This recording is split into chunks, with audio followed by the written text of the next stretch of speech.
Jimmy Akin's Mysterious World is brought to you by the Star Quest Production Network and is made possible by our many generous patrons. If you'd like to support the podcast, please visit sqpn.com/give.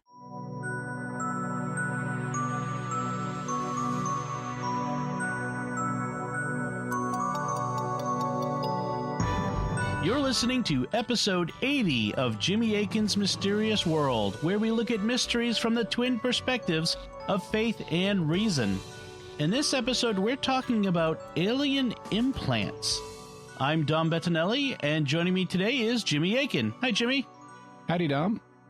For decades, people have reported being abducted by alien beings, taken aboard their craft, and subjected to medical procedures. But skeptics have dismissed these claims as uncorroborated stories. In recent years, some of the reported abductees have discovered that they have inexplicable metal objects in their bodies, which they believe they received during the abductions. Surgeons have removed some of these objects and subjected them to laboratory analysis. Do they provide physical proof of alien contact? If so, what's their function? Are they for tracking, information gathering, or even control of the human subjects? That's what we'll be talking about on this episode of Jimmy Akin's Mysterious World. So, Jimmy, why aren't eyewitness accounts of UFOs enough? Why do we need this physical evidence like alien implants? For one, there have been a lot of hoaxers who have just made up accounts of UFO sightings and contact with aliens, either for attention or as a joke or to make money or for some other reason. And there are also people who are mentally ill and may have innocently told their stories, even though they're completely delusional. Other people have gotten only a brief glimpse of, UFOs, and they thought, it was maybe something alien, but maybe they just misidentified a natural phenomenon like a star or a conventional aircraft or a piece of classified technology and thought it was something from another planet when it was totally from here. This is really easy to do. A number of years ago here in San Diego, the Japanese electronics corporation Sanyo had a blimp that they would fly around above the city for advertising purposes. And the blimp was white in color and it was lit from the inside. So at night, it looked like a glowing white oval in the sky. And once I saw it from far enough away that I couldn't see the Sanyo logo on it, I just saw the lighted oval in the sky at night. And I thought to myself, it would be so easy for a person to see that and not know it's the Sanyo blimp and think they'd seen an alien ship. So, there are various problems with perception in these different accounts of UFOs. And there are also problems of memory because our memories don't work like cameras that accurately capture and preserve what we saw. Our memories change with time. And actually, the more we think about something that's happened, the more it tends to get rewritten. And all of these are reasons why eyewitness testimony is considered among the least reliable forms of evidence in court, despite what you might think. And it's why physical evidence is of much more value if you can get it. So are alien implants the only kind of physical evidence that has been offered for UFOs? No, there are other kinds. The most familiar kind is photographic evidence, stills and videos of UFOs. But there's been a long history of hoaxed photos and videos. Also, a lot of them are just blurry and who knows what it is. But there have been better sources of photographic evidence, including, for example, the Navy gun camera footage that we talked about in episodes 41 and 70 of Mysterious World. And we'll have an update on some of that at the end of this show. So you want to stick around and listen to Mysterious Feedback and Mysterious Headlines for an update on that Navy UFO footage. There have also been what are called UFO trace cases where UFOs have left physical evidence behind. These include impressions made in the ground or in the vegetation, as well as material that was either part of a UFO or that a UFO expelled. The Betty and Barney Hill abduction case that we talked about in episodes 61 and 62 was an example of that. They had physical traces as a result of their encounter, and some of those have later been analyzed. And we'll be talking about other trace cases in the future. Then there are also cases where a UFO has had a physical impact on a person, We talked about some cases like that occurred in Brazil, and we discussed them in episode 74. Also, some alleged abductees have reported finding unusual impressions on their bodies, which are sometimes referred to as scoop marks, because even though they're sealed over by skin, it looks like something was scooped out and then rapidly healed. Ouch. Well, okay, in that case, then alien implants are nothing special then? Well, I wouldn't say that. They potentially could be a very valuable kind of evidence.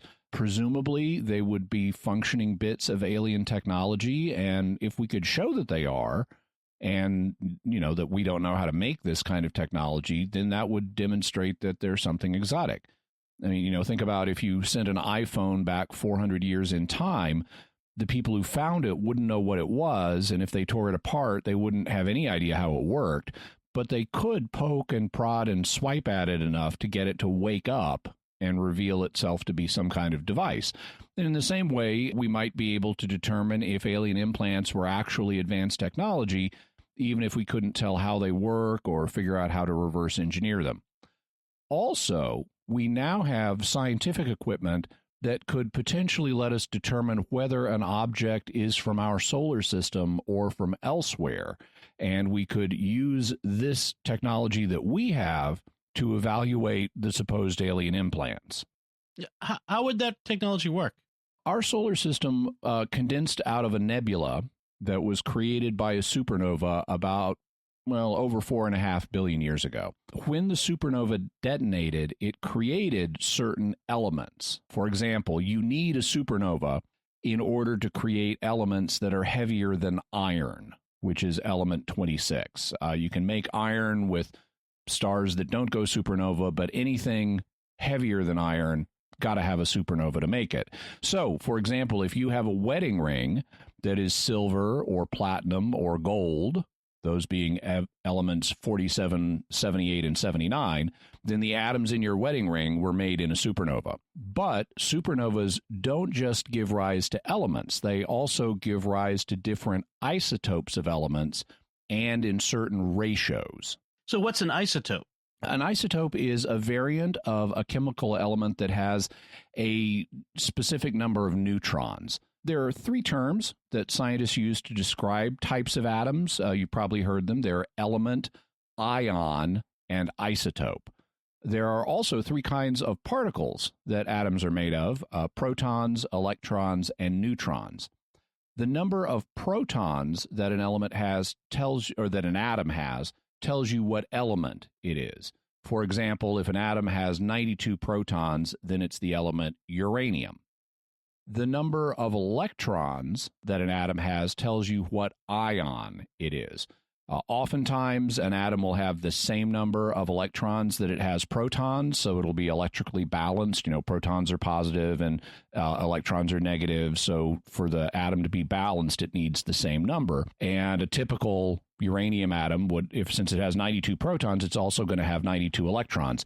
But atoms can lose or gain electrons, creating different ions of the atom. Finally, the number of neutrons tells you what isotope an atom is. For example, you may have heard of atoms like uranium-235 and uranium-238. Those are 2 different isotopes of uraniums. They both have 92 protons, which is why they're both uranium, but they have different numbers of neutrons, which is why one is called 235 and the other is 238. To put it simply, those numbers represent the total number of protons and neutrons that the atom has. So, like in the case of uranium-235, it has the 92 protons, it needs to be uranium, plus 143 neutrons for a total of 235. But uranium-238, it's got the same 92 protons to make it uranium, and it's got 3 extra neutrons, 146 of them instead of 143, so it's got a total of 238 protons and neutrons. Now, uranium decays over time. It's radioactive, so it loses neutrons. But at present, almost all, it's like 99% of the uranium in the Earth's crust is uranium-238.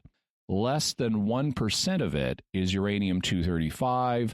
less than 1/100th% is uranium-234, and there's basically no uranium-236 or 233 on Earth. So, if you had a device with uranium in it, and the ratio was not 99% uranium-238, if it was some other ratio, let's say it had more 236 or 233 than we find on Earth, it would count as evidence towards the idea that it didn't come from Earth, that the uranium came from elsewhere and it was produced in a different supernova than the one that gave birth to our solar system. Okay. So that actually is a very good review of high school chemistry or physics. So thank you. I do appreciate that, because I think I forgot most of that after high school. So when did the first implants start to be discovered? I don't know when the very first ones were found, but I know that in his 1987 book, Intruders, UFO researcher Bud Hopkins described several cases where doctors had found them. So at least by the 1980s, UFO researchers were starting to learn about them, and the abductees themselves may have been aware of them significantly sooner. Can you give an example of an abductee who later found an implant? Yeah, we'll look at the case of a woman called Patricia, which is a case history described in a book by Dr. Roger Lear on alien implants. In 1969, Patricia and her family lived in a small rural area of the state of Texas. She was 23 years old and married to John, a caring man with a very strong personality. They were the parents of two boys, Michael, 6 years old, and Billy, 5. John had been hard at work for months without a break, and Patricia felt they were due for time away from the daily routine. She also didn't have much more time left for her vacation since she was 8 months pregnant. So they decided to go on a fishing trip, as you do, and they selected a spot based on a recommendation from one of John's friends. This was the spot John's friend had talked about. It was an old wrought iron bridge that crossed a beautiful stream and had a rich Civil War history. The Confederate Army had built it as part of its supply route. They made camp under the bridge, and they used the stream for fishing. On the first night of the campout, the children saw some lights in the sky and discovered that they could signal with flashlights, and the lights would flash the same pattern back to them. When they told their parents, John and Patricia got bigger flashlights and discovered they could do the same thing. The lights in the sky would signal back with exactly the same pattern. Then, on the second day of the camp out, after a fish dinner, Patricia escorted the boys to the tent and tucked them in for the night. John puffed on his pipe and talked about his plans for the next day, to get up early and hike downstream to a spot where his friends said some of the biggest fish ever caught in the region had been taken. For that reason, they decided to retire early. John checked the fire one last time. It was well stocked with slow-burning wood and would probably still be going when they arose in the morning. Suddenly, at about 1 a.m., Patricia was awakened by her terror-stricken husband, who loomed over her like a huge giant, silhouetted in the reflection of the firelight. He pointed a finger at her and said, "Get up right now and throw the kids in the car." His voice was gruff and demanding. Patricia's heart pounded and her mind raced. She wondered what could possibly be so wrong to cause her husband to act like this. She quickly got out of her sleeping bag and put on her shoes.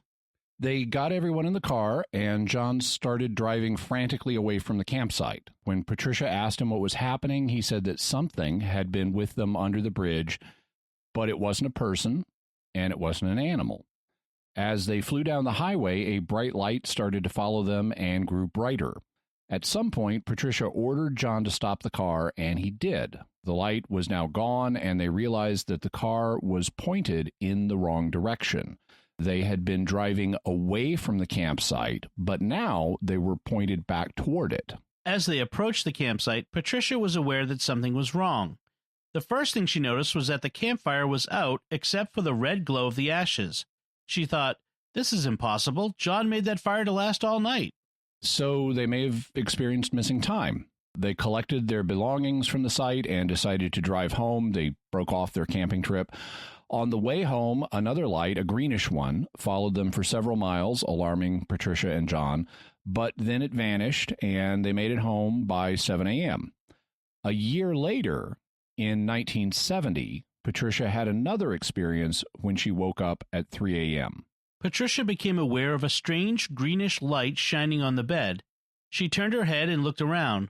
The light came from outside the bedroom window and filled every part of the room. Her free will seemed to disappear, and her body would no longer respond to her commands. She thought, "What in heaven's name is happening to me?" She tried to turn and wake up her sleeping husband, but found that she could not move her body. After some time had passed, Patricia gained control over her body again. She turned her head and saw that somehow she was in a gigantic room. The surroundings appeared to be made of glistening chrome. She was sitting on some sort of table, and all around her were strange beings. To this day, she cannot remember what they looked like. She gazed about the room. The only part of her body she couldn't move were her hands, which were being held by the beings standing beside her. Her eyes fixed on 3 huge transparent cylinders, apparently composed of clear glass, which she estimated to be about 18 feet tall. The experience of being in the strange room continued for a while. The next thing Patricia recalls is being back in her bedroom, lying next to her husband. She called out once again, "John, please wake up." John sat up straight, a horrified expression on his face. He turned to Patricia and said, "What's going on here, and where's that green light coming from?" Before Patricia had a chance to respond, the room was filled with a humming sound which seemed to come from outside and above their house. The greenish light began to fade, and then the room was dark again, with only the faint glow of the alarm clock remaining. And that was the end of the experience. So what do you make of Patricia's experiences? They're certainly dramatic, but it's hard to say. One of the good things about this account is that none of these experiences were remembered by hypnotic regression. They are all things that Patricia says she has conscious memories of. And that's good because hypnosis is not a good tool for memory retrieval. It promotes confabulation, as we discussed in episode 52 on hypnosis. But many of the things that she and John experienced could have been purely natural. In the 1969 camping experience, the lights in the sky that they exchanged signals with could have been helicopters from a nearby airbase with some hotshot pilots having fun, flashing back to people on the ground. In fact, that's what John thought they were at the time. John may have dreamed that something strange was under the bridge with him, prompting him to wake everybody up and get him in the car. The bright light that initially followed them on the road could have been a vehicle or a star or a helicopter. They could have gotten the car turned around in the darkness and confusion without realizing it, especially if they went on a curving side road and thus ended up pointing back at the campsite. And they may have only been gone the few minutes that Patricia thought, meaning that there was no missing time and, the fire had just burned down for some other reason and wasn't going as much as she thought it should be. In the 1970 experience, Patricia may have woken up and had sleep paralysis, which is a common experience. We'll talk about it in the future. I've had it myself. So waking up and feeling like you can't get your body to do what you want it to is not at all unusual. And then the strange room that she found herself in might have just been a dream. When she did wake up, the humming sound that she and John heard could have been imagination or a passing vehicle or a passing aircraft. The harder element to explain is the green light, because once she and John woke up, he saw it too. It could have been something shining through the window, but conventional vehicles and aircraft don't normally have green lights capable of illuminating a bedroom when they go by.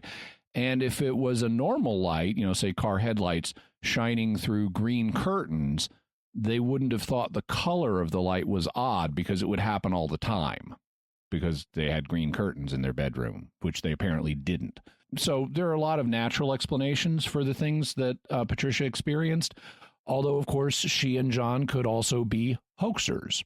Right. And that's why the 2 alien implants Patricia later discovered in her big toe are significant. So how did she discover these implants? According to Dr. Lear, she discovered them when she stepped on a sliver and went to the doctor to have it removed.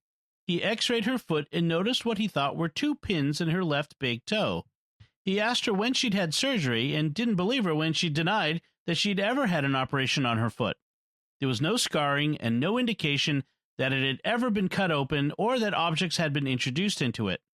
When she later heard about implants, she remembered her dream and suspected that this was how she had gotten the strange objects in her toe. So this was conjecture on her part, but a chance event had led her to have a foot x-ray that showed these two unusual metal things in her big toe. She hadn't had foot surgery before, hadn't known about them, and eventually she heard about alien implants and wondered if that's what these were. So were these things in her toe ever investigated? Yeah, her case came to the attention of a UFO researcher in Texas named Daryl Sims, and he began discussing it when he appeared at UFO conventions. At one such convention in 1995, he met Dr. Roger Lear, a podiatric surgeon from Thousand Oaks, California, and told him about the case. Dr. Lear was also a member of the Mutual UFO Network, or MUFON, and he was intrigued enough that he was willing to surgically remove the objects in Patricia's foot so that they could be scientifically studied. This was a key meeting between Sims and Lear because it led to Dr. Lear becoming the most prominent physician involved in implant extractions. Let's talk about Dr. Roger Lear then. Who was he? He was born in San Francisco in 1935, and in 1964 he qualified as a podiatrist. Later he joined MUFON and became a UFO researcher. While other physicians have performed implant extractions, Lear was involved with more surgeries than anyone else, at least as far as is publicly known. All told, he was involved in surgeries that remove 18 objects from 17 patients. And the discrepancy, why 18 if only 17 patients? It's because Patricia had the 2 objects in her toe. Lear authored several books related to UFOs. One, which is the one we've been quoting from, is currently published under the title Casebook Alien Implants, and we'll have a link to it in the show notes. He was frequently interviewed on Coast to Coast AM and participated in several documentaries on the subject.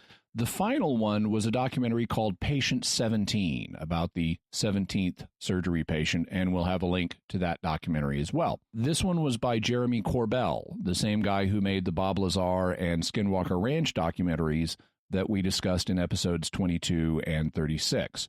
The surgery on patient 17 took place in 2014, and while they were waiting on the lab analysis after the surgery, Dr. Lear passed away from a heart attack. He was just a few days shy of his 79th birthday. One other note, some of the lab tests that Lear had run on the objects were paid for by the National Institute for Discovery Science, or NIDS. You may remember that name. It's a group that was active in the 1990s and that was founded by Bob Bigelow, who is a former owner of Skinwalker Ranch and who has had involvement with the ATIP Navy UFO program. If Dr. Lear was a podiatric surgeon, did all of the implant surgeries he performed deal with objects found in people's feet?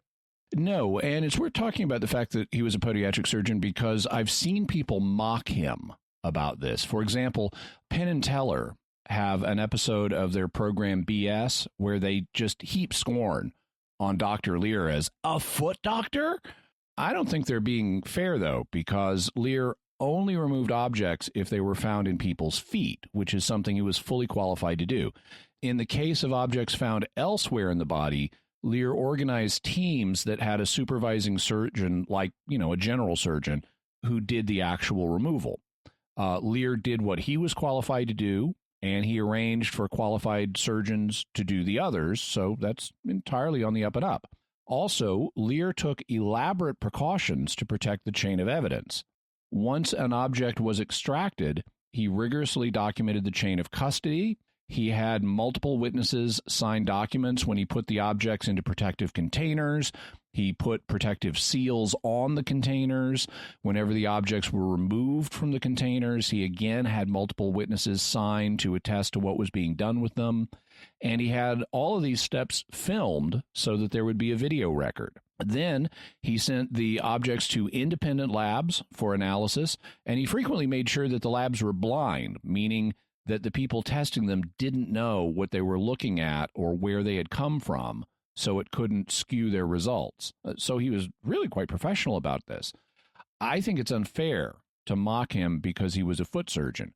The fact is there aren't many physicians willing to do this kind of UFO-related work, much less to report the results to the public, and it just happened that he was a member of MUFON, so he was interested and willing to work on it. but he stuck to his own area of expertise. He brought in qualified people to do the other things. He documented the chain of custody, and he let independent experts test the objects and say what they were made of. So I don't see anything to mock here. Sometime we should have a discussion about whether we, as a society or culture, should take seriously reports of alien activity and whether it's right to mock them or to study them seriously and that sort of thing. I think that would be an interesting discussion at some point we could have in some venue. So, So let's talk about the objects themselves then. Where were they found in the body? They were found in a variety of locations: the feet, the back of the hand, under the chin, in the chest, in the outer part of the ear. So a lot of different places. And what were the objects themselves like?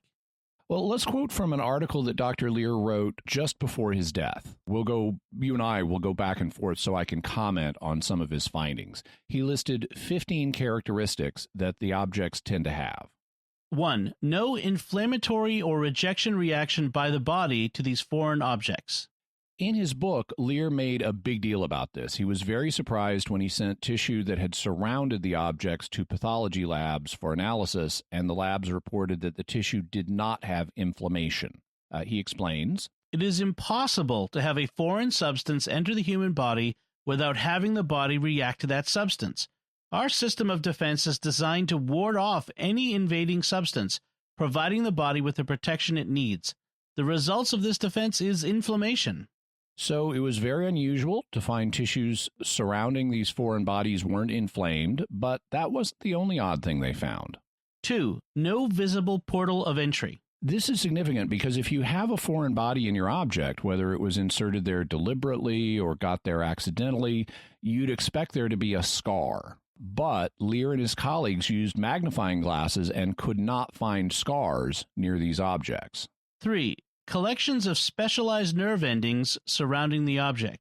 In his book, Lear explains, "Another shocking finding was the large amount of nerve proprioceptors found within the tissue sample.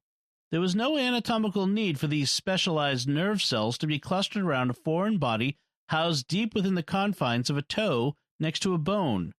Usually, these tiny specialized nerve cells are only found in surface areas such as the fingertips. They serve to conduct sensations such as pressure, temperature, or fine touch to the brain.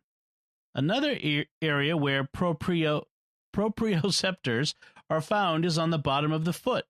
These serve to send messages through the spinal cord to the muscles, resulting in our ability to walk. I couldn't imagine what purpose these nerves would serve deep within the soft tissues of the toe. However, they did explain the pain reactions that our patients had during their operations, despite the large amount of anesthesia they received." That's something else Lear mentions. Even though his patients were anesthetized, they would have notable pain reactions once the surgeons started probing the objects themselves, even when they shouldn't. Lear thinks this was because of the unusual nerves around the objects, though I'm a little surprised if they were just proprioceptors. Proprioception is the sense that allows us to feel our body and what position it's in. It's different than nociception, or the sense of pain, which is mediated by nociceptive nerves. Still, the weirdness didn't end there. The objects also had 4. An outer coating of ceramic biological material. Lear thinks that this coating, which mixes biological with ceramic elements, is part of why the objects didn't produce inflammation. He thinks this layer was designed to protect the body from the inner object. 5. A metallic phase where inorganic metal becomes biological tissue. If I understand Lear correctly, this was an additional layer which blended metal with biological tissue, and so it might have also had a protective function. 6. The emission of radio waves, which are deep space frequencies in the FM band. Although this didn't happen for all of the objects, they found some of them were apparently broadcasting radio waves, and if so, that would definitely indicate that they were technological in nature. He also says the frequencies were suited for transmission into space, but that doesn't mean they were meant for that purpose, just that they could. 7. Electromagnetic fields in excess of 10 milligauss. That means that the objects were at least weakly magnetic, though I believe in the case of some objects the magnetism was supposed to be stronger. 8. Composition of meteoric iron. As the name indicates, meteoric iron isn't from Earth. It typically comes to Earth when a meteor is big enough to survive the atmosphere and doesn't burn up and hits the Earth's surface. One of the ways you know you're dealing with meteoric iron is when you've got unusual combinations of elements or isotopes. The objects also had 9. Rare earth metals such as U-236, a single isotope of uranium existing by itself, as well as elements such as iridium, which is very rare and hard to find in the Earth's crust. And now, despite their names, not all rare earth metals are actually rare, but U-236 is extremely rare. It is found only in trace elements in the Earth's crust, much, much, much less than 1%. And so the presence of U-236 is very notable. 10. Non-terrestrial isotopic ratios indicating the involved elements did not come from this Earth. This one's self-explanatory. If the elements had non-terrestrial isotope ratios, then that itself suggests that they weren't from Earth. 11. The existence of carbon nanotubes, carbon nanostrands, and carbon nanofibers. We'll come back to this point in the reason section because it's an extremely significant claim if it's true. 12. Gold spheres which have an as yet unknown function. So not a lot to say about that one. 13. Metallic caverns that are no larger than the diameter of one atom. I'm not sure what he means by this. I would suppose that he means atom-sized gaps in the crystalline structure of a piece of metal. I wish he'd said more about this because I'm not certain what he means or why it would be significant. 14. Resistance to ordinary cutting techniques such as metallic sawing or severing with a cutting instrument. One of our specimens had to be cut with a laser. This is something you might expect since carbon nanotubes are among the strongest things we've invented. Structures like that might well be difficult to cut through. 15. There are also a number of unknown structures with the electron microscope seen with the electron microscope which we do not understand. So not a lot to say about those other than that they're weird. And are there other things to know about these objects? Well, there's certainly more things we can say, but I'd like to focus on the results that came back at the end of the Patient 17 documentary, even though Dr. Lear didn't live to see the full results. The object that was taken out of Patient 17's leg contained 36 elements, including rare earth elements. It had a lot of metals, more than most industrial alloys typically have.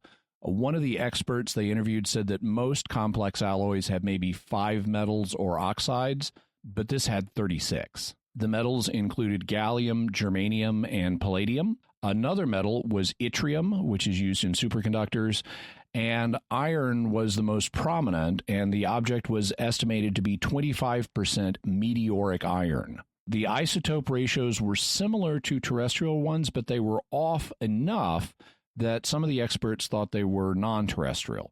In particular, the ratio between zinc-64 and zinc-66 was off. Also, many of the elements were toxic, which might be a good reason to shield the body from the object with an outer protective layer.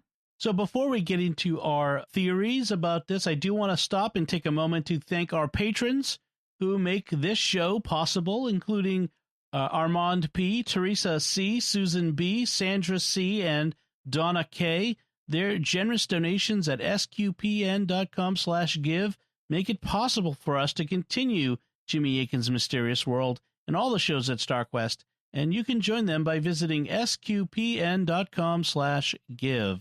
And I'm very grateful that our patrons allow us to talk about these interesting subjects like alien implants. So let's continue on with the theories. What theories are there about these objects? Well, one group of theories is that they're entirely natural. They could be just random foreign objects that got inserted into people's bodies by accident, like stepping on something. I mean, that's how Patricia discovered the 2 metal things in her toe, was when she stepped on a sliver of wood or something and had an X-ray. The objects also could have been inserted into people as part of a hoax or fraud or due to mental illness. And the strange coatings that they had could have been generated by bodily processes. And instead of an ordinary inflammation process, maybe the body did something else to try to shield itself. If the objects are technological in nature, then we need to ask where the tech came from. It could be terrestrial technology, extraterrestrial, or something else. And also, if they're technological, we need to ask what's the purpose of the technology. It could be for purposes of tracking or data collection or behavior modification. So what can we say about these objects from the faith perspective? Not a lot, though if it turned out that they were technological, we'd have to evaluate the morality of whatever their purpose is. Also, if it turned out they were extraterrestrial technology, then that would be evidence that aliens, or at least not all aliens, are demons, because demons don't typically use technology. They can do stuff directly. I mean, you could say that a demon is using technology just to be extra tricky, but if you use that standard, you could explain every single encounter you have in life with anybody as a demonic encounter. So since you could always say that appearances to the contrary, it's just a demon being tricky. At some point, you have to say sometimes a cigar is just a cigar, and appearances are what they indicate. Appearances indicate what you think they do.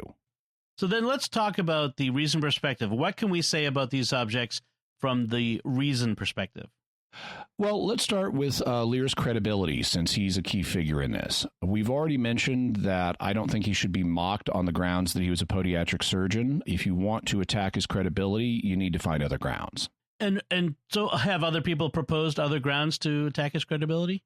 I've seen a couple of criticisms that have been made. One is based on the fact he initially had a partnership with the Texas UFO researcher Daryl Sims, but they later had a falling out and dissolved their partnership. In his book, Lear writes, "One of the major post-operative developments has been my separation from Daryl Sims as a working partner. There comes a time when differences of opinion begin to impede the progress of any partnership, and this is what happened to us." I don't see how it harms Lear's credibility here. I mean, you could equally well say Sims was the one at fault, if anybody was at fault. And frankly, absent further information about the particulars, I don't see how it hurts either of their credibilities. I mean, people do get into differences of opinion and go their separate ways, happens all the time. And it doesn't mean that anybody's at fault, or it certainly doesn't mean that you can just dismiss somebody's claims and arguments because they dissolved a partnership with someone. Okay. What's the other proposal you've heard? It concerns a patient that Lear treated in 1990. In his book, in the year 2000, Lear gave his side of the story, saying, "After I published a small early edition of this book, I received notice from the California Medical Board that a patient had registered a complaint against me. I went on to learn that this complaint had been filed almost 10 years ago, and the board had sat on it for all those years without taking any action. In addition, I discovered that the patient had passed away from unrelated causes some 5 years ago. The hospital involved had closed its doors about 7 years ago, and all the records were unavailable. I was going to have a hard time defending myself. This reminded me of what happened to Dr. John Mack, the Harvard psychiatrist, who published a book saying that he believed abductees were telling the truth about their experiences. A group of fellow professors tried to end his tenure and have his license revoked for what they said were, quote, unrelated reasons, end quote.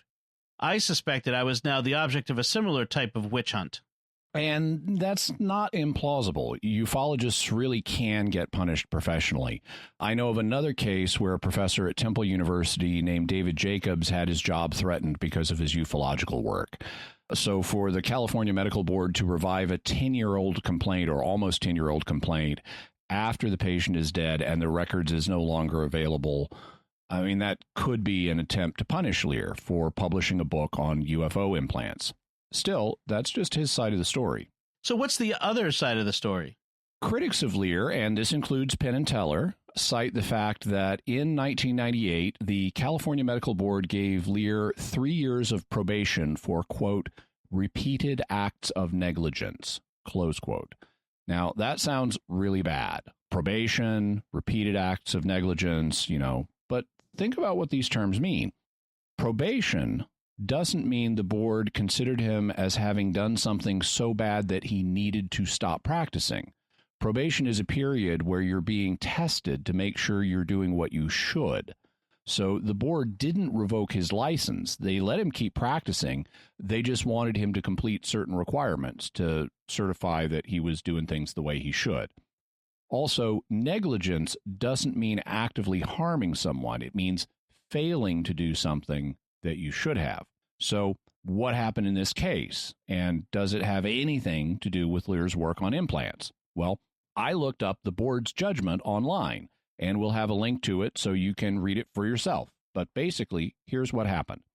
In 1990, a 65-year-old patient came to Lear and had surgery on his left foot. After the surgery, Lear saw the patient 4 times in the next 2.5 weeks to monitor his progress after the surgery. It turned out that the patient developed an acute postoperative infection, and Lear didn't catch it. He had put the patient on a course of antibiotics to prepare him for the surgery. And afterwards, when the patient said, this is still hurting, he had the patient continue on the antibiotics afterwards. He also used hydrotherapy to treat the foot. That's basically where you soak your foot in hot water and so forth. And the patient reported having less pain. There was some more swelling, but there was less pain. So Lear thought the patient was improving. But when the patient's symptoms didn't resolve after 2.5 weeks, he went elsewhere and the infection was discovered and he was treated, although there were some complications. Then 8 years later, the medical board files this case against Lear with the Board of Podiatric Medicine. And in 1999, they reached an agreement that put Lear on probation for 3 years. So here are the, quote, repeated acts of negligence, close quote, that Lear was charged with. They all concern the same patient, and they all concern what happened in the 4 visits the patient made to Lear in a 2.5-week period after the operation. According to the accusation, as Lear monitored the infection, he should have done more to keep than just keep the patient on antibiotics and use hydrotherapy. Specifically, the board said he should have performed additional diagnostic tests and referred the patient to a consultant. So that's it. With a single patient, he wasn't aggressive enough in treating an infection. He did treat it, but he didn't do additional tests and make a referral. After the agreement was reached with Lear, he successfully completed his 3 years of probation. He fulfilled all the requirements the board made, including taking a course about the spread of infections. And in 2002, he was restored to good standing as a podiatric surgeon. Now, whatever you may think of this, I don't see how it has any impact on Lear's credibility when it comes to his research on supposed implants. I mean, what does not treating a single infection as aggressively as you should have to do with discovering foreign objects in people's bodies and sending them to labs for independent testing? The two seem to be quite unrelated. So I don't see how missing an infection or missing its severity initially does anything to discredit his work with these objects. It doesn't establish a pattern of sloppiness or lack of professionalism or anything like that. Yeah. Okay. So what do you personally think of Lear's credibility on the subject of implants? Well, I always try to start by giving people the benefit of the doubt. And in reading Lear's book, I was impressed by his thoughtfulness and professionalness. I was quite prepared to read the book and discover him to be a total kook, like many in the UFO field, but he didn't come across that way. On the other hand, he did say some things in later years that I'm less sure about. We mentioned I don't understand some of the things he said in the article that he wrote just before his death in 2014, but the article is short, and the word count his editor gave him may have kept him from explaining further, so that could be why some of the things he says are unclear to me. Also, in the documentary Patient 17, he at one point says he thinks that the implants use scalar waves. Scalar waves are an unverified concept proposed by Nikola Tesla. They're supposed to be an exotic form of electromagnetic waves. But I can't give a big strike against Lear's credibility because he speculated that an exotic technology might use an unverified scientific principle. I mean, you'd expect exotic things to be based on stuff we don't fully understand. Otherwise, they wouldn't be exotic. Also, both the article and the suggestion he made in patient 17 were done very late in his life, when he was almost 79. And so he could have had a cognitive decline of some kind since he wrote his book in 2000. All right, so let's look at the theories about these implants. What about the proposal that they're just natural objects? Well, it's true that people do get random foreign objects embedded in their bodies all the time, especially in the feet and the hands, since these are principal ways we interact with our environment. People also can insert things into their bodies deliberately as part of a hoax or fraud or due to mental illness. And our bodies can react to such objects with an attempt to protect itself against them, like the inflammation response or some other kind of response. All those are true, but they don't explain what's reported about these objects. They don't explain why there were no entry scars where the objects were inserted. They don't explain why the labs reported the surrounding tissue as not having an inflammation response. And they don't explain why the labs reported there were unusual nerve clusters around them. That could suggest they were interacting with the patient's nervous systems in some way. Lear speculates they may have been using the patient's nervous systems as a source of chemical energy to run themselves. The objects also aren't things, or at least a source of energy. The objects also aren't things that you'd accidentally get stuck in you or that you might have access to and be able to stick in yourself. I mean, they're made of really weird stuff. When I heard about the presence of meteoric iron in them, I wondered if, someone could have stepped barefoot onto a tiny meteorite and it got stuck in their foot. That also could explain why they had non-terrestrial isotopic ratios and, weird elements like uranium-236. They could be meteorites from another solar system with extrasolar isotopic ratios, because objects from other solar systems do fall into ours, and we're starting to understand that better. Think of the Oumuamua object that swung through our solar system in 2017, and there's another object in it right now called Borisov that came in on from an extrasolar trajectory. So we're only beginning to discover extrasolar things falling through our solar system all the time. Maybe, a little extrasolar meteorite hit the Earth and somebody steps on it. But having multiple people who report alien encounters all accidentally ending up with tiny meteorites in their bodies would be astronomically improbable. I mean, maybe one person steps on an extrasolar meteorite, but bunches of them who all have this other characteristic in common. And if the reports are accurate, these things aren't just meteorites, they're technological. Some of them were apparently emitting FM radio waves, and they allegedly included carbon nanotubes, nanostrands, and nanofibers. In his article, Lear has a parenthetical remark to explain the significance of this. He says, "These entities were considered non-existent in nature, and many scientists made definitive statements that they could not be made in a laboratory. This has now been reversed, as commercial products are being designed and made from this technology. Carbon nanostructures are now the strongest substance known to mankind." So if these objects really incorporate carbon nanostructures, they are clearly artificial and involve some kind of technology. So let's talk then about where the tech might have come from.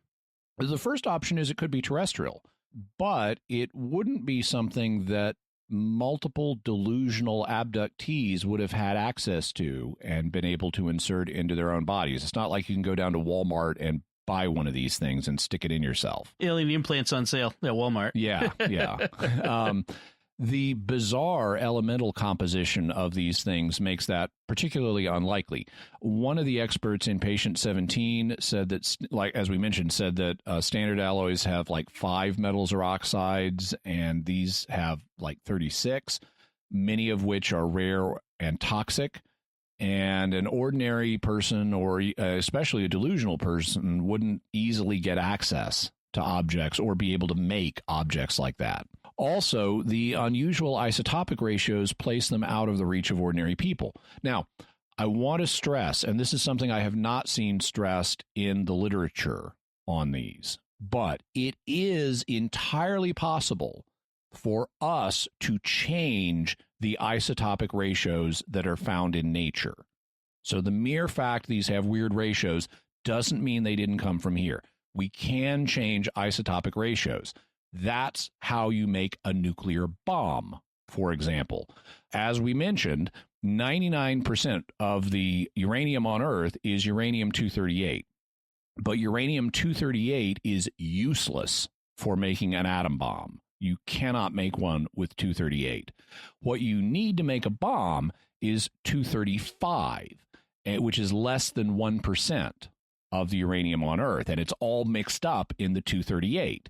So in World War II, the scientists on the Manhattan Project had to come up with this laborious and time-consuming set of procedures to refine the naturally occurring ore, which is almost all 238, and find a way to extract the less than 1% of 235 it had in it in order to make bombs. That's why, in fact, Japan didn't get bombed until August of 1945. It's because it took them that long to get enough of the stuff refined, and also some of it turned into plutonium, to make those bombs. So it is possible for us to change naturally occurring isotopic ratios, but ordinary people can't do it. You need substantial tech if you're going to change isotopic ratios away from what's found in nature. And that means that the fact these objects are, according to the labs, have unusual ratios, it doesn't prove that they're extraterrestrial in origin, but it does at least point to them not coming from here, even though we could make such ratios if we really wanted to. Is the technology used to change the isotopes? That's these nuclear centrifuges we're always worried that Iran is getting a hold of, right? That's that sort of thing. Yeah, okay. That's the purpose. And so, if the U.S. government's concerned that a big country like Iran may or may not have these things, that means they're really difficult to get a hold of in the first place, and therefore you're not going to get one done at Walmart. Okay, that's interesting. So if ordinary people could not have made these things, could industry or the government have done so? Yeah, but we don't have evidence of any industrial company making things like this. And so that would point to some kind of, if they are terrestrial, that would point to some kind of secret government program. But here's a problem again with the carbon nanotubes, because in his parenthetical remark in the article, Dr. Lear continues, the oldest of the objects with carbon nanostructures was in a specimen taken from one of our surgical patients, which had been in their body for over 46 years, which was old enough to eliminate back engineering from UFO crash sites such as Roswell. So, yeah, we didn't have the ability to make carbon nanostructures 46 years ago. And if the objects contain them that long ago, that's significant evidence for an exotic explanation that isn't just some secret government thing here on Earth, because we didn't have carbon nanotechnology that far back. Right, and that's 46 years prior to when Dr. Lear wrote that, which is even longer ago. Yes. Yeah. So does that mean aliens? It could. There are other possibilities like interdimensionals or cryptoterrestrials, but the apparently extraterrestrial isotope ratios would point in the direction of aliens. So what might these things be used for? Probably the same things we put similar devices in and on animals for. One of the key reasons we do that is to track animals' movements. For example, we put trackers on animals to study their behavior, like activity patterns and migratory behavior, and aliens might be interested in studying human activity patterns.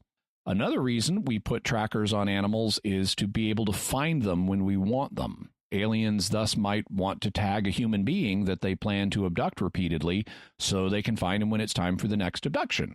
Another reason we put devices on animals is to collect data. For example, we may want to collect data about the animal itself, like monitoring its health. For example, here's a description of PetPace's smart sensing dog collar. The PetPace collar uses non-invasive sensors to track temperature, activity, pulse, respiration, positions, calories consumed and burned, and heart rate variations, all the elements underlining your pet's overall health. It sends that data at 2, 15, or 30-minute intervals to an innovative health monitoring service that analyzes your pet's health profile and alerts you immediately when it detects any abnormalities. And aliens could be doing this same kind of thing to us. And we're alien pets. Yeah. Or sometimes we put devices on animals not to monitor the animal, but to monitor what's going on in the environment that the animal interacts with.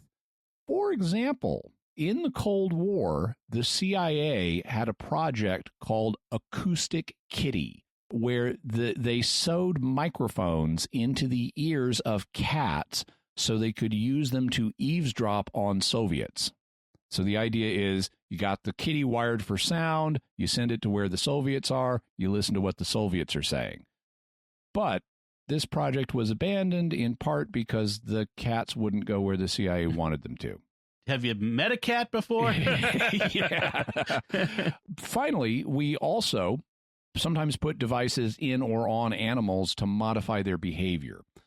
Thus, you can get a wireless invisible fence to put around your property, along with a collar for your dog that will either make a warning vibration or a warning sound or send an electric shock to keep the dog from leaving your property and running into traffic and getting hurt or whatever, So that's why it's an invisible fence. It's really a wire running around the perimeter of your property.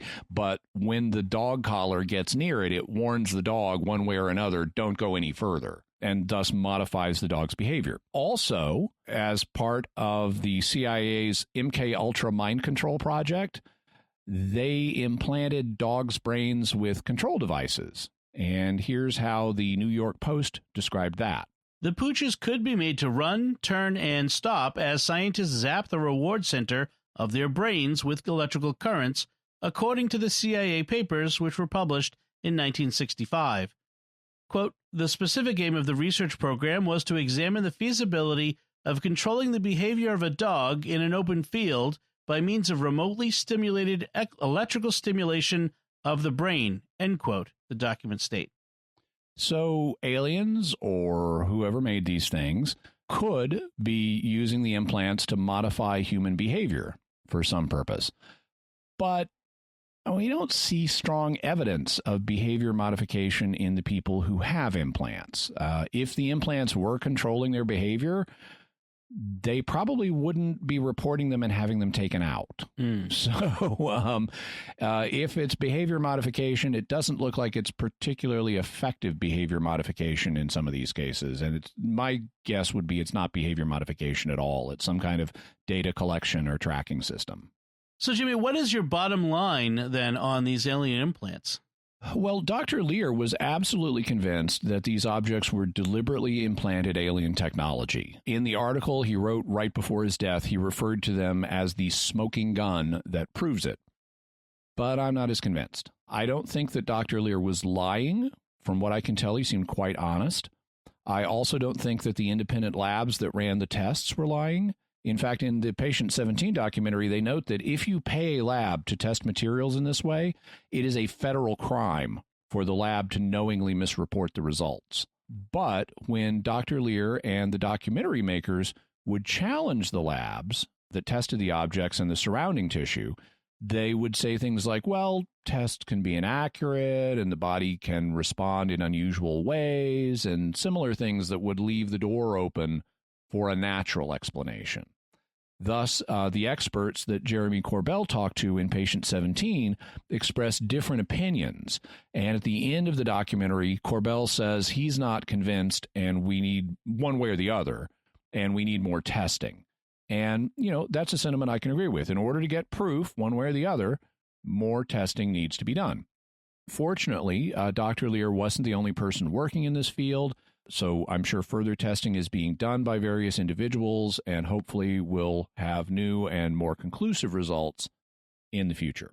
So, Jimmy, just to be clear, the part that we're not convinced of is who put them in there, but we are pretty certain that these things are made up of these strange materials. Is that right? That appears to be the case, but what's the significance of that? Are they really artificial? or are they something else? Is there a natural explanation, like you stepped on a weird meteor? Or so we know what they are. People do have these objects in their bodies, and they do seem to be weird. The question is, are they artificial or not? And if they're artificial, who put them there and why? Okay, so the how and why is the real big open question we still have now. Okay, I wanted to clarify on that bit. So what further resources can we offer to the listeners who want to find out more about this? We'll have a link to Roger Lear's book, Casebook Alien Implants, which is available at Amazon. Also, he had another documentary we really didn't talk about called The Scientific Study of Alien Implants, and we'll have a link to that. Also, Jeremy Corbell's documentary, Patient 17, Roger Lear's magazine article that we quoted from. Then we'll have links from Wikipedia to alien implants and about Roger Lear himself. There's an archive of Roger Lear's website, which is no longer active since he's no longer with us. Also, we'll have a link to Daryl Sims's website. I'll have a link to the podiatric board decision on Dr. Lear, articles on scalar waves, the CIA's Acoustic Kitty Project, the CIA's Remote-Controlled Dog Project, PetPace's Smart Sensing Dog Collar, and an article on invisible pet fences. If you go on YouTube, you can find human beings testing the invisible pet fences on themselves. It's quite amusing. Alcohol is usually involved. So let's move on to talk about some of this mysterious feedback, especially because you teased us earlier on this, Jimmy, for an ATIP update. First one comes from Foster on Facebook, who says, "Great episode. The name of the mysterious doctor, Salvatore Pais, is intriguing. Isn't that Italian/Spanish for save the country?" Well, it sort of kind of is. It's not exactly, I mean, it doesn't match up exactly, but, Salvatore is, based on the word for savior, and país in Spanish does mean country. So his name could mean savior of the country, which would be ironic at least, and could be code. Just to refresh people's memory, this is the mysterious doctor who's supposedly come up with all this wonder technology that would do amazing things for America's defenses. And so to have that guy really be named Salvatore Pais, or sort of savior of the country, that would at least be ironic, and it could be a badly designed legend, right, to protect someone's real identity, or it could be entirely made up. But yeah, it can be seen kind of sort of as meaning that. Yeah, it would be a bit on the nose, I think. Yeah. All right. Graciano Mendoza on YouTube writes, "Question, Jimmy and Dom. Just wondering why all of these seem to concern only the U.S. We have more than 160 countries all over the world. Seems like these UAP happenings only concern the U.S. Odd." Actually, UFO sightings are reported all over the place, not just in the U.S.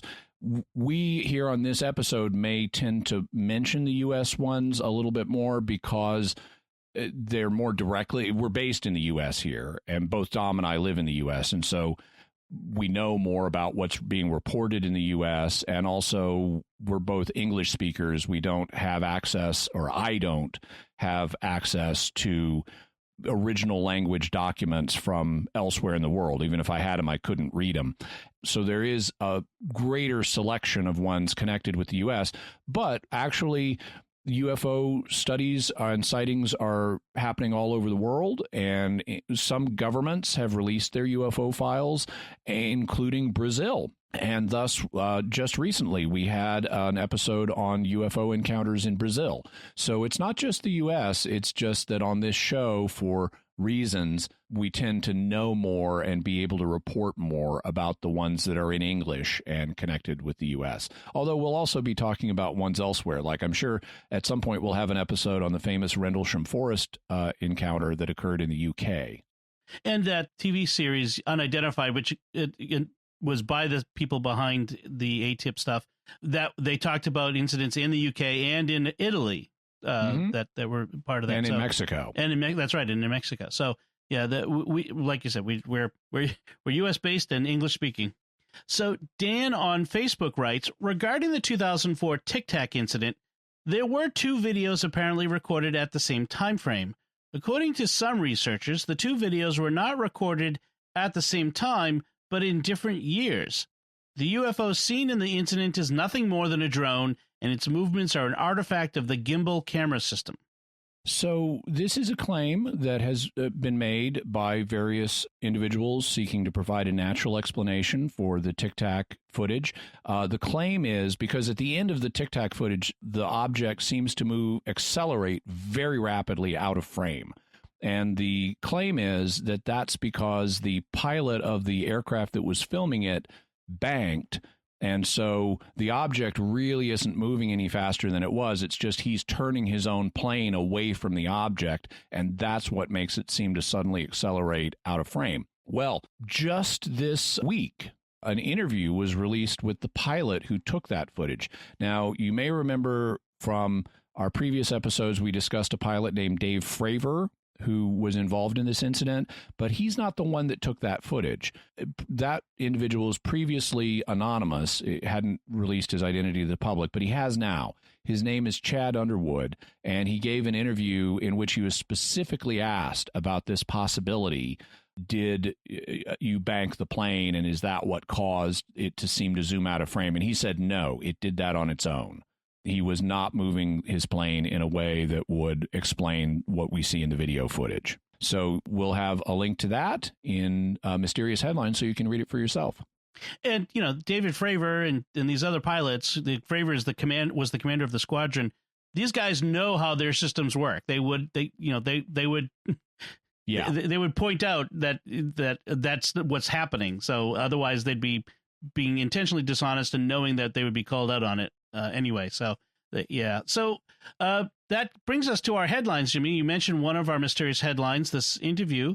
What else do you have? We'll have a link to Navy pilot who took Tic Tac footage speaks. We'll have a link to that. Also, and we have kind of a government aerospace tech theme here. Also, dozen mystery objects suddenly popped out of hangars at the Tonopah Test Range Airport. Ooh. That's in Nevada, and it's linked to Area 51. It's not the same as Area 51, but all of a sudden, dozen mystery objects out of these hangars. And we've got aerial footage of them, so you can read about that. And then a recently retired Air Force general has made some startling claims about advanced space technology, including that we now have the ability to move anyone anywhere on the planet in an hour. Ooh. That would be useful for the new U.S. Space Force. Yeah. So, Jimmy, what's our next episode going to be about? Our next episode is going to be about the Mad Emperor Caligula and his connection to Bible prophecy. Interesting. All right. So from advanced space technology and aliens to the ancient Rome and Caligula. That's what this podcast is like, folks. It takes you all over the place, and that's awesome. So that's it from us this week. What do you think about alien implants and what Jimmy had to say about them? You can let us know by visiting sqpn.com/mysterious or the Jimmy Akin's Mysterious World Facebook page. You can send us an email to mysterious@sqpn.com or send a tweet to @MYS_world with the hashtag of mysterious feedback. Please, folks, if you can, we'd really appreciate it if you'd share the podcast with your friends, write a review in Apple Podcasts or wherever you get your podcasts, and help us grow this community of listeners and reach more people. And frankly, this podcast gets better the more people we have listening because we get contributions, we get people send leads to information, so it's really great. And if you haven't already, please do go to sqpn.com/give. Don't forget to do that and become a patron because we do need your help to close the gap financially so that we can keep making these podcasts. Excellent. And if you can find links to Jimmy's resources from our discussion and the links to the mysterious headlines on our show notes at sqpn.com/mysterious. Until next time, Jimmy Akin, thank you for exploring with us our mysterious world. Thanks, Tom. And once again, I'm Dom Bettinelli. Thank you for listening to Jimmy Akin's Mysterious World on StarQuest.